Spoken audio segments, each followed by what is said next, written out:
तो देखिए दोस्तों, इसी तरह से मछली मारते हैं करहा में से। देखिए भैया जो है पूरा पानी को निकाल रहे हैं। देखिए यहाँ मेड़ लगा दिए हैं बीच में। अब पूरा देखिए इनमें एनर्जी कितना है। पूरा उधर से मुन दिए हैं पूरा ना। और देखिए ऐसे ही मछली मिलेगा आपको, हम लोग दिखाते हैं।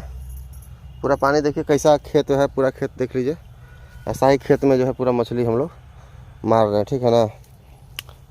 तो लगिए भैया, लगिए दिखाइए दर्शकों को पूरा। कितना देर में पानी अथी खाली कर दीजिएगा? अभी तो खाली है। कितना अब मिला है? कुछ भी बाल्टी में कुछ मिला बा? हाँ तो देखिए दोस्तों, कुछ मिला है मछली। देखिए कौन कौन सा मछली बताइए आप लोग। देखिए गरई तो मिला है, गरई है, पोठिया है, यही है। और दिखाते हैं आपको, ठीक है ना। ये देखिए गरई और पोठिया हाथ में उठा के आपको दिखा रहे हैं। गरई देखिए, ये सिंगी लगा हो। देखिए गरई मछली, देखिए यही गरई मछली मिला है। बाल्टी पूरा चेक कर लीजिए। ये देखिए पूरा सब मछली जिंदा है, ये देखिए। और आगे भी दिखाएंगे इधर जो भैया मेहनत कर रहे हैं और कौन सा मछली मिलता है, ये देखिए।